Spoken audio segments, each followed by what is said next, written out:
Hey guys, how's it going? It is late again, 2 a.m. I spent most of the night out by the fire again tonight and saw some pretty cool stuff in my head, and I'll leave it at that. You'll learn in time. So I was, one second, let me pull up my notes here. I wrote all this down so that we could get to everything. I wanted to do an updated video on Enlightenment because I was told the last one was kind of a jumbled mess. So I wanted to do an update because I want to narrow down my aim and focus on the key issues of what people are facing during Enlightenment. So we will start with a meditation and cleansing of the throat and the third eye chakras. Both of these actually help with communication issues, which I tend to have at times. If you've seen me around the page, you probably already know that. But some say only the throat helps with communication, but really they kind of work together. They kind of work in conjunction with each other. So let me explain. The throat is, of course, the dominant chakra when dealing with communication, but the third eye helps to intuit what the listener needs to hear to gain the required knowledge that the throat is putting out. So let's begin. I have some shamanic drums and fire playing in the background because this is what I was listening to while sitting by the fire, and it's very peaceful. You know, I am going to actually turn out this light before we start on our meditation, but before we get into the lesson, I'll turn it back on. So give me one quick second here, guys.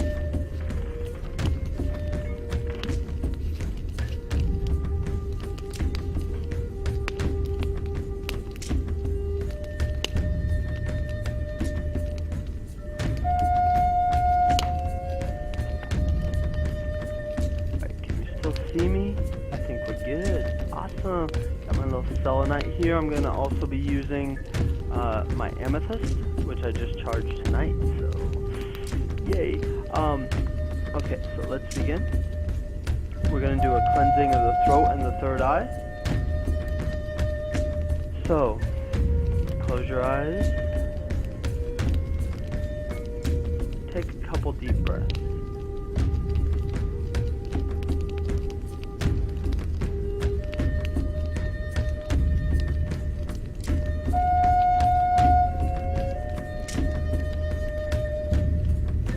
Lose yourself in the drum.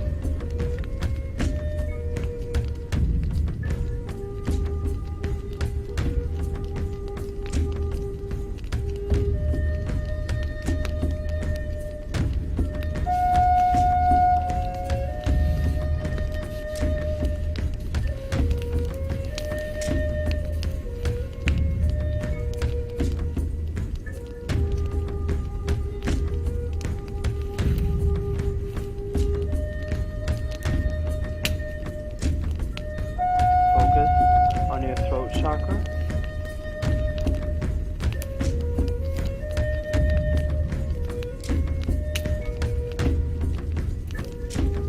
Get relaxed. See a white light coming down from above.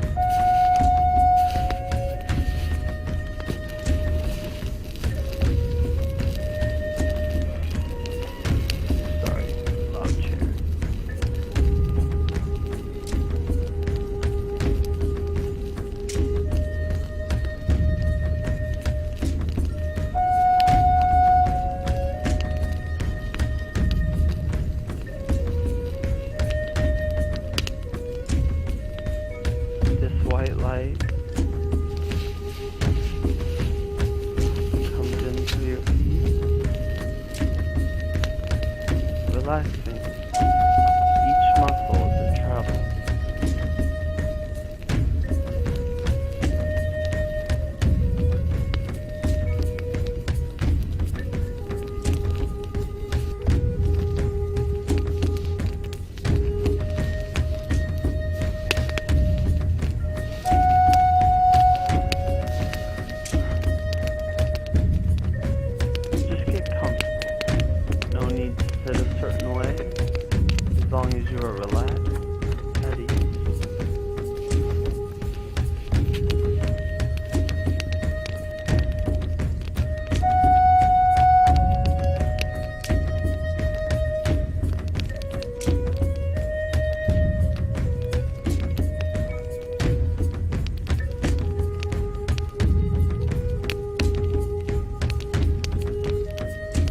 light goes into your spine and your hands at the same time.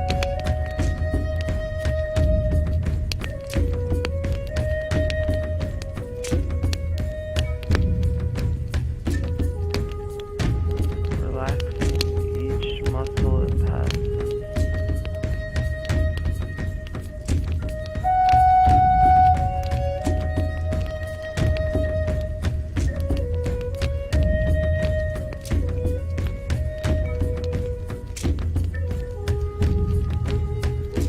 Up your back and your arms.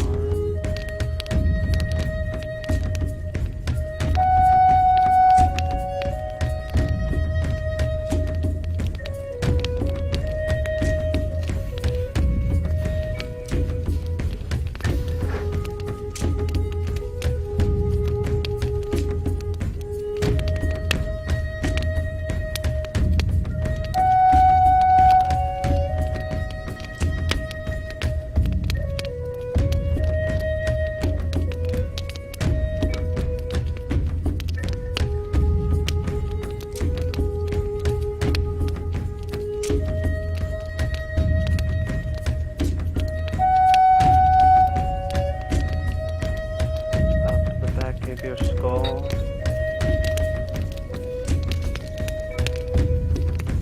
and onto your scalp.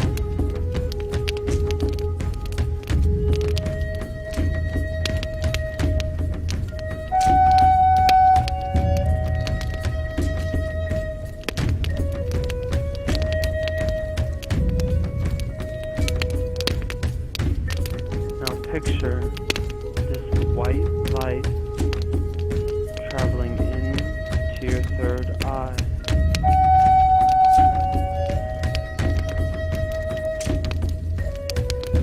A bright indigo light shines here. Clear out any shadows, smudges, or darkness.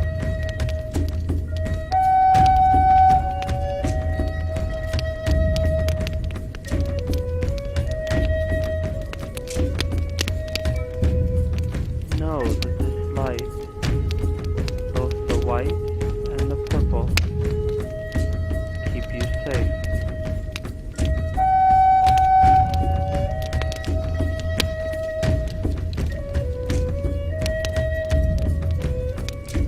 Clear out any remaining shadow, smudges, or darkness.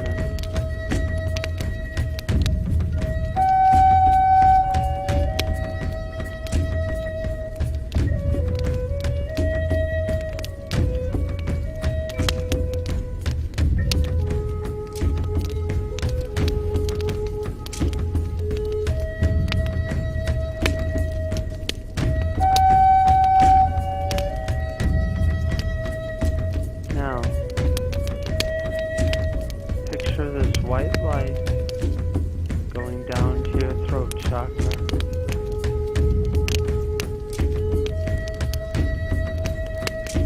This is a bright blue light, sky blue. It shines here.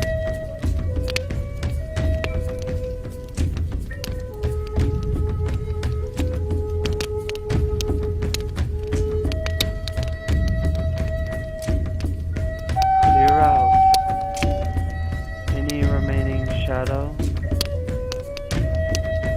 smudges, or darkness that reside here. See this tumbling blue light swirling in your throat.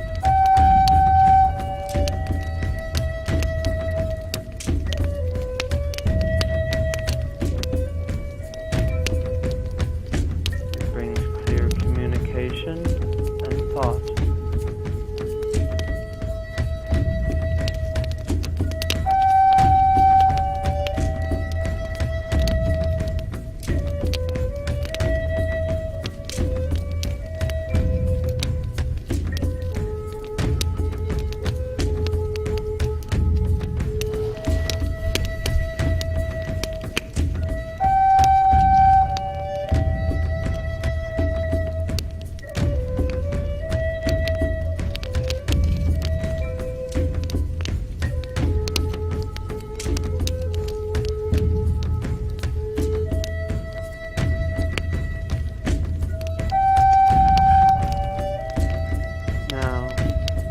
picture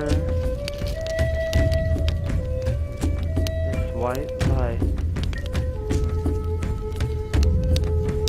going down your chest and into your heart.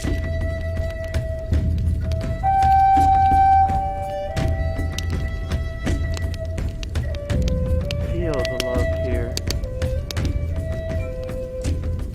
This love is unconditional and peaceful.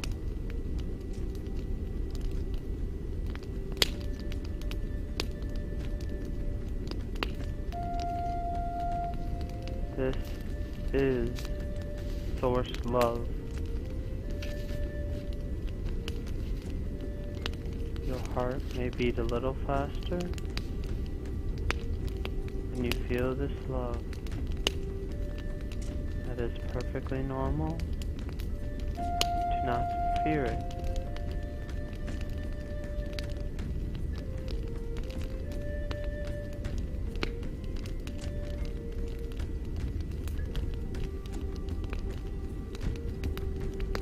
Now, picture this white light going down the front of your body,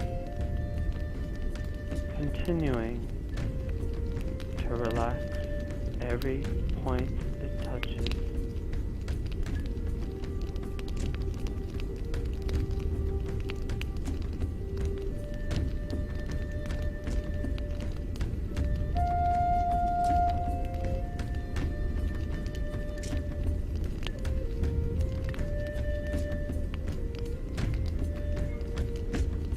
Down to your groin, making sure to really root yourself deeply for any energy you may be about to experience.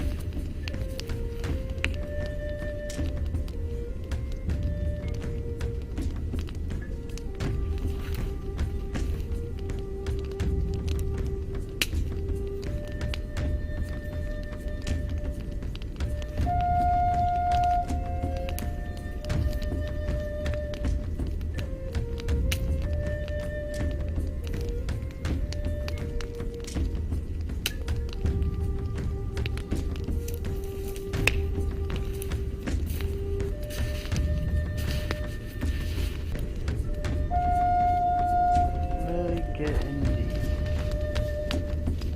Your breath may become deeper. Your mind may slip away.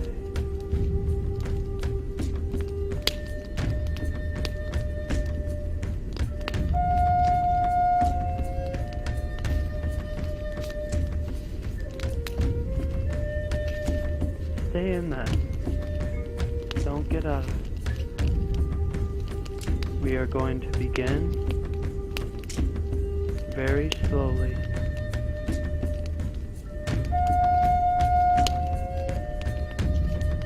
First, we must make one thing clear.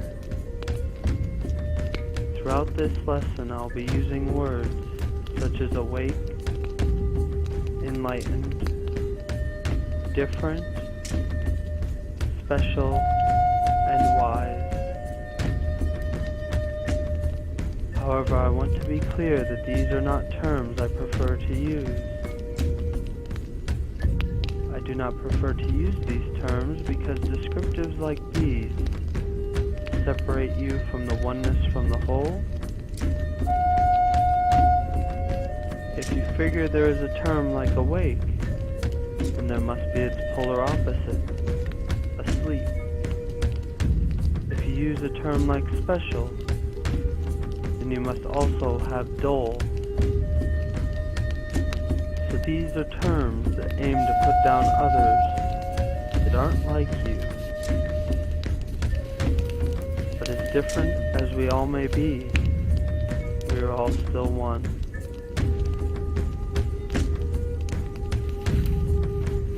I prefer to use the very long descriptive. I am a human being experiencing what a human being was always meant to experience.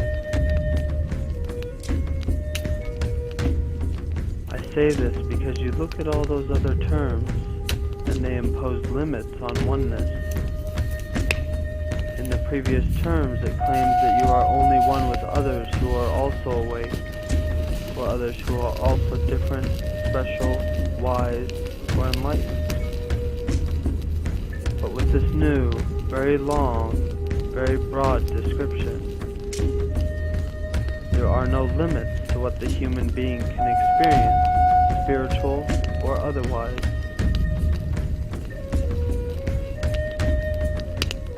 So we all just human beings experiencing what a human being was always meant to experience. But in the interest of keeping things relatable, we will be using the aforementioned terms. However, I suggest that we sweep these terms out of our mind for the longer descriptive. It'll make things easier in evolution for us and our Mother Gaia. So now, enlightenment can be very tricky at times, especially to those who believe have attained it. Think about enlightenment. It is very elusive. Even when you have obtained it, it can go away rather quickly if you aren't careful. Typically, when one has attained enlightenment state, it can get very troubled at first. If you aren't prepared, it can actually be a frightening experience. Let me explain. You have a being, yourself, who has lived many lifetimes, and all of a sudden you come across several universe-shattering revelations. Perhaps one of these revelations may be the realization that you are not your body. Here's where enlightenment can get elusive, and usually those who first time it is grasping this enlightenment tend to let it slip out of their hands, through no fault of their own. The thing is, many get scared. They start to wonder, well, if I am not my body, then what am I? Or, if I am not my body, then what does that mean my relationship is with the rest of humanity or the universe?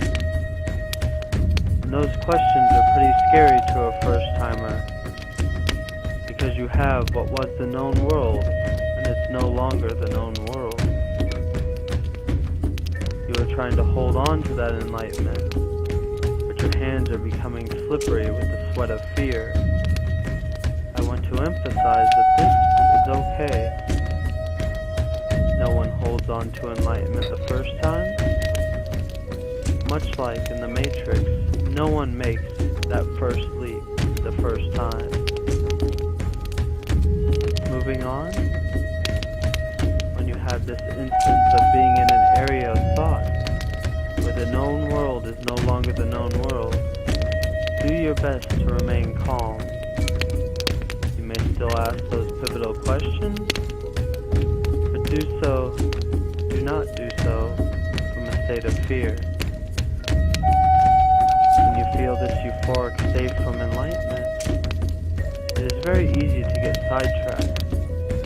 It is most preferable to sit, to stew in this energy for a while, much like you are doing now.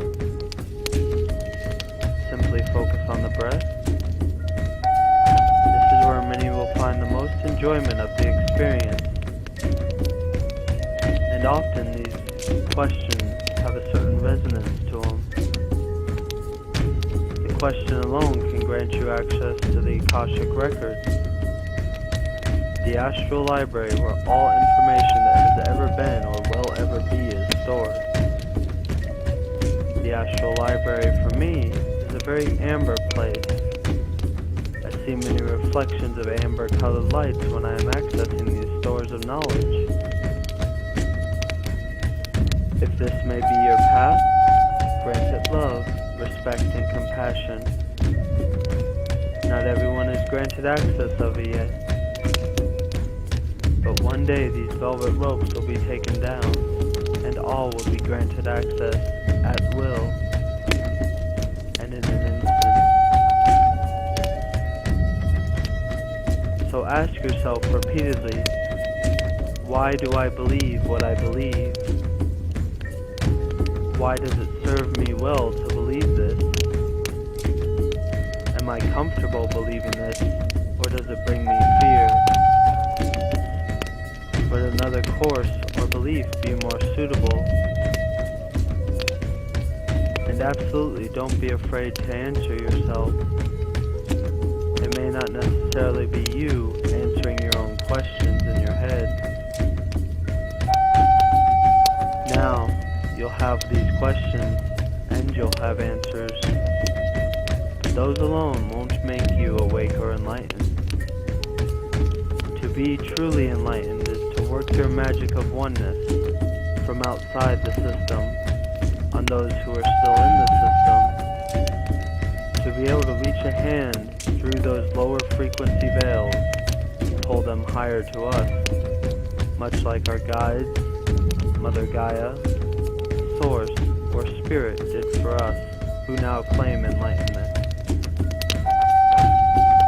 So what Earth currently has are the truly enlightened, who do not claim to be enlightened. Then we have the others who claim to be enlightened, when they really are only conscious of the system, but not yet able to work outside of it. Then there are those who are not yet conscious of the lies. But here is the beauty. Everyone is in the system. It's not just the system you're thinking of. Systems are everywhere, no matter what density, dimension, or reality you come from. We are all members of the human system.